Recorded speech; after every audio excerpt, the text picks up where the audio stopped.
Ole, hongera. Hongera. Hongera. Hongera kwa suluhu. Mnyama nimeingia group stage. Lakini bila bao. Inatosha. Timu pekee Tanzania ambayo imeingia group stage msimu bila bao. Azam 7, Yanga 2, Singida 3.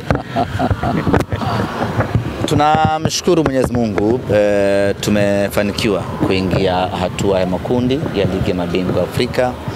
Tulikuja hapa Benjamin Mkapa leo purposely kwa ajili ya kuja kufuzu, na Muumba mbingu na ardhi ametujalia tumefuzu, tumeingia hatua ya makundi ya ligi ya mabingwa barani Afrika. Hesabu zetu hazikuwa nyingi sana leo. Hesabu zetu zilikuwa ni kuja kufuzu na hatimaye tumefuzu. Mchezo wa leo tumecheza kwa heshima kubwa sana, tumecheza kikubwa sana, tumecheza kinamna ambavyo timu inatakiwa kucheza kwenye hatua za mtoano. Kwenye hatua za mtoano tunachoangalia ni malengo makuu. Malengo makuu ni kufuzu, na hii leo tulikuja hapa kukamilisha ratiba na tufuzu, tuende hatua ya makundi. Na tunajipongeza sisi Simba Sports Club, taifa kubwa, kufuzu na kwenda hatua ya makundi ya ligi ya mabingwa na kufuzu hatua ya makundi ya michuano ya CAF kwa mara ya 7 mtawalia. Tulisema wazi ya kwamba tunakwenda kuifukuzia record ya kuwa timu ya 3 Afrika ambayo imefuzu michuano ya CAF kwa kipindi cha miaka 7 mfululizo, na hatimaye hii leo tumefanikiwa kuandika rekodi hiyo. Anayetuongoza ni Al Ahly, anayetufuatia ni Mamelodi Sundowns, wa 3 Afrika nzima ni Simba Sports Club. Kwa leo ni siku kubwa kwetu, ni siku ya sherehe kwetu, ni siku adhim kwetu, tumefanikiwa kufuzu. Lakini unaweza ukawa na maswali mengi Jadu, na wanashabiki wa Simba wakawa na maswali mengi ya kwamba tulitegemea baada ya Simba katika dimba la sababu nikiwa naongea usiwe unashika simu. Kocha gua moja, mimi niongee au ucheze simu? Ongea baba. Basi simu weka mfukoni. Swali shali pale. Namna hiyo bana. Ni undisciplined. Tena kwa msemaji mkubwa. Sio tu mkubwa, msemaji mzito. Kwa hiyo unaweza ukawa na maswali mengi. Bana vipi? Wewe tuzo na wewe bana wewe.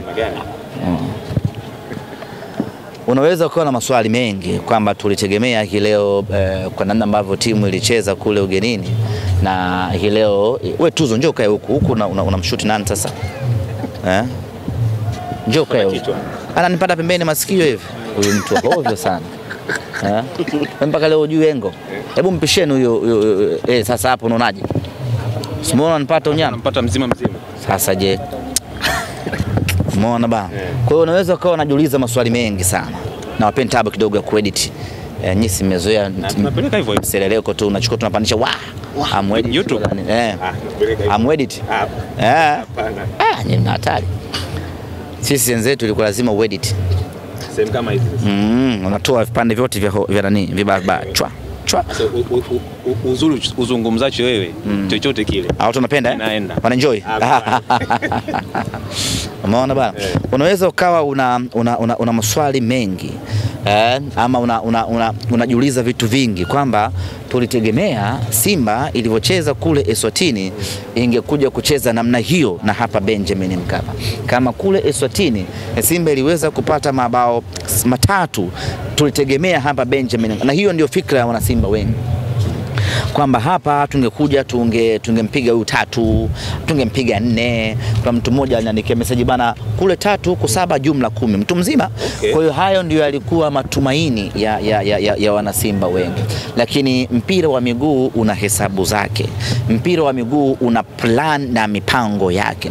Mpira wa miguu unacheza leo ukiangalia kesho. Kwa nini Simba imecheza hivi ambavyo imecheza hii leo? Na kwa nini manager Pantev ameamua kubadilika kwa kiasi kikubwa sana? Leo hajatumia ile michoro yake ambayo ameiandika ya kiufundi. Hajaitumia kabisa. Hajaitumia. Leo yalikuwa ni maneno tu na miluzi, lakini haja apply kabisa mipango yake ya kikatili. Kwa nini? Kwa sababu kwanza tayari Simba tulikuwa tumeshafuzu tangu tarehe 19 ya mwezi wa 10. Tulikuwa tayari tumeshajihakikishia nafasi ya kuingia hatua ya makundi ya ligi ya mabingwa Afrika. Na Nsingizini wasingeweza kutufunga kwa namna yeyote ile. Hata wao wangekuwa 22, sisi tungekuwa 11. Bado hawakuwa na uwezo wa kutufunga kutokana na ubora wa timu yetu ya Simba Sports Club. Sasa kwa nini timu imecheza namna hii leo? Tumecheza mchezo leo tukiwa tumeanza kujiandaa na mechi ya tarehe 30. Kimsingi ni kwamba mechi yetu ya leo imeathiriwa pakubwa na mechi yetu ambayo tunakwenda kucheza siku 3 ijayo, kwa mechi ya ligi kuu ya NBC. Sasa mechi hii ya leo mwalimu asingejifungua, asingewaruhusu wachezaji kupambana, asingewaruhusu wachezaji kucheza kwa nguvu kubwa, asingewaruhusu wachezaji kukimbia mwanzo mwisho, asingewaruhusu wachezaji kucheza kwa pressure kubwa, kwa sababu unapoteza nguvu ambapo siku 3 mbele yake una kibarua cha kucheza mechi nyingine, na mechi yenyewe hiyo sio hapa Dar es Salaam. Mechi yenyewe ni Tabora, mbali kweli kweli. Maana yake leo hii umecheza mechi hii, alafu ukacheza kwa kupambana, mkajitia pressure, mkahangaika, vijana wakapoteza energy, wakapoteza na power, wakapoteza nishati yao, alafu siku 3 baadaye unaingia kucheza mechi ngumu dhidi ya TRA, lazima utapoteza tu. Sasa kwa kuangalia umuhimu wa mechi ile dhidi ya TRA na kuangalia mechi hii, tayari hesabu zetu zimeshakaa sawa sawa. Biashara asubuhi, jioni mahesabu. Leo sisi tulikuwa tunafanya mahesabu tu baada ya kuwa tumeshafanya biashara asubuhi kule Eswatini. Sasa ukiangalia leo hii ni tarehe 26. Kesho vijana wanafanya recovery tarehe 27. Tarehe 28 safari ya kuelekea Tabora. Tarehe 29 ndio ufanye mazoezi kidogo pale Ali Hassan Mwinyi alisali moja. Tarehe 30 unashuka uwanjani. Umeiona ratiba ilivyokaa vibaya baba. Ukimalizana na TRA tarehe 30, tarehe 31 safari, tarehe 1 ufanye mazoezi ya maandalizi, tarehe 2 una Azam FC. Mwalimu nani anaweza akatumia nguvu kubwa kwenye mechi ambayo tayari hesabu zake zimeshakamilika? Na ndio maana hii leo mwalimu akawaachia vijana wacheze kwa kurelaxi. Tungepata magoli tungefurahi, lakini akawaachia vijana wacheze, waenjoy, watunze nishati, wajiandae na mechi inayokuja dhidi ya TRA. Nilikuwa nazungumza na Ali Mayai Tembele, akasema kwamba hii leo kocha amecheza ile objective football, mpira wa malengo. Bila shaka hii ni faida ambayo nyinyi mnayo, kwa sababu mlipata matokeo ugenini, kwa hapa hamna pressure tofauti na wengine ambao kwanza nilisema siku zile kwenye press, sisi mechi hii ndio watu pekee ambao tunakwenda tukiwa tumerelax, hatuna pressure hata moja. Tunakwenda kwenye mechi hii, yani tunatoka nyumbani tukiwa tuko group stage. Tunakuja Benjamin Mkapa tupo group stage. Tunaingia mechi inaanza tupo group stage. Mechi inamalizika mnyama yupo group stage. Sasa una pressure ya nini? Hatuingi, sisi hatupo kwenye escape from Sobibo. Sisi tayari tumeshayapatia maisha. Kwa lazima tuitumie hiyo nafasi. Na ukiangalia kwenye mechi za mtoano lazima ucheze kimahesabu. Either utacheza kwa pressure kubwa kwenye mechi ya ugenini, nyumbani unakaanga chips, au ugenini utacheza kwa low tempo alafu nyumbani unakaza men. Kwa lazima uwe na hizo hesabu. Sisi ugenini tayari tulishamaliza kazi, tulicheza kwa pressure kubwa, tulifanya pressing ya hali ya juu na tulitumia nguvu kubwa kule, kwa sababu tulikuwa tuna siku 5 za kupumzika hapa. Sasa uwezi kutumia nguvu kubwa leo kwa sababu una siku 3 pekee na 1 ya safari. Uwezi kwenda kucheza mechi inayofuata kwenye ubora wa hali ya juu. Kwa hiyo tukatumia akili kuu, yani tukatumia akili ya kesho yake. Yes, kwamba tumeshafuzu, tucheze zetu taratibu, tupigiane pasi, watu wa enjoy. Na mwalimu alikuwa anatengeneza mfumo mwingine hapa. Kuna mfumo wa Eswatini tayari umeshakubali. Huo hana mashaka nao. Huo akitaka kuua mtu mchana kweupe ndo anatumia mfumo huo ule wa Eswatini. Na watu wake anao tayari wa kukamilisha huo mpango. Sasa alikuwa anatengeneza mpango mwingine, plan B. Akitaka kumninginiza mtu ndo alikuwa anatengeneza mpango huu, na kila kitu kimekwenda vizuri. You are very happy.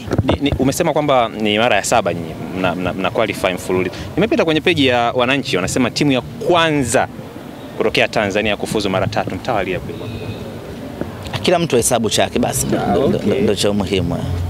Lakini wewe si umesema ni mara ya 7? Mara 7. Wao ndo wa kwanza. Kila mtu hesabu chake, Wala hayaumizi. Sasa 3 na 7 kaka, 3 na 7. 3 na 7. Mimi nasema pekee. 3 na 7. Sawa, Ahmed, kwenye upande wa performance tumeona pia hii leo goalkeeper Yakub Suleiman amecheza vizuri kweli kweli. Japo bado hali ya goalkeeper namba 1 Musa Kamara haijatengemana, alikuja uwanjani. Kwake Yakub Suleiman unadhani cha kuzungumza kwenye mechi hii leo? Ameonyesha ubora wa hali ya juu sana. Ukiangalia hii ni mechi yake ya pili anacheza ya ligi ya mabingwa, ya 3 anacheza ya ligi ya mabingwa Afrika. Mechi ya kwanza na Gaborone United alicheza vizuri. Mechi ya pili ni hawa Eswatini kule ugenini na hapa, na mechi zote 3 hajaruhusu hata bao moja. Ni performance ya hali ya juu kwa upande wake, inazidi kumjenga na kumuongezea confidence, inazidi kumfanya kuwa bora, inazidi kumuongezea ukubwa na maarifa, na inakuwa ni faida kubwa kwake na kwetu Simba Sports Club. Wakati huu ambapo mlinda mlango namba 1 Musa Kamara hayupo, pengine ungeingia kwenye wimbi la pressure kwamba sasa inakuaje, anakosekana huyu, lakini wana Simba tuna enjoy. Anakosekana Musa Kamara, anakuja Yakub Suleiman, anaifanya kazi vizuri, hakuna mashaka. Lineup ikitoka golini yuko Yakub, unachekelea tu kwa sababu unajua Yakub anakwenda kufanya kile ambacho mlinda mlango wa Simba anatakiwa kufanya. Kazi imetukua kwa mashabiki wa Simba licha ya kiingilio, lakini wamekuja kwa idadi kubwa. Mimi cha kuambia uliwaita wameti. Tunawashukuru sana. Sina idadi kamili, lakini zaidi ya 20,000 ambao wamekuja, na hiyo ndio standing ya Simba Sports Club, na sisi tunajivunia mashabiki wetu wenye moyo wa dhahabu, mashabiki wetu wenye mapenzi ya dhati na timu yetu ya Simba Sports Club. Tuliwaita, wamekuja, wamefanya kile ambacho kinatakiwa kufanyika, na hatimaye wameondoka na furaha. Hii leo ya Simba imeingia hatua ya makundi. Sisi wana Simba kama ambavyo wametuelekeza, hakuna bure, na wasahau kabisa kuwa na bure kwenye mechi zetu, iwe nyepesi iwe ngumu, la vyovyote itakavyokuwa, wao tunawahitaji katika mazingira yoyote, na hiyo ndio standard ya mnyama. Heshima ya mnyama ni kujilipia mwenyewe, na ndio maana tukaitwa Simba Sports Club. Kwenye upande wa makundi mmeingia wote 4, japo nyinyi si story kuingia katika hatua ya makundi. Azam na Singida ni marao ya kwanza, unawaambia nini semaji ambao ushapazoea sana huko ni sehemu zako kabisa huko? Sina cha kumwambia yoyote chochote, ni mara yake ya kwanza. Sijaja duniani kufundisha watu cha kufanya, hata ushauri. Tutajishauri wenyewe wana Simba. Nikiangalia kule shirikisho kina Ziyech amerejeshwa Morocco na ameshatinga tu makundi. Tutakaa sisi wenyewe wana Simba tujishauri namna gani ya kutoka robo finali kwenda nusu finali. Siwezi mimi nikakaa nikashauri mtu. I don't have such time. Wala haikupiga gaziko kabisa kuona mwenzako ananyolewa. Ananyolewa? Yaani kuona mwenzako ananyolewa una uwezo wa kumshauri? Hapana. Mimi ni mtu mwenye roho mbaya. Sawa. Mnaenda kutumia mfumo gani kwenye mechi inokuja ya TRA? Umesema leo mfumo mlikuwa mnatengeneza, wa Eswatini umeshatibu. Mwalimu ndio atakaye amua na kupanga tunaendaje katika mchezo huo, lakini lazima kudeclare ya kwamba ni mechi ngumu. Haijawahi kuwa mechi nyepesi kucheza against TRA ambao ni Tabora ya msimu uliopita.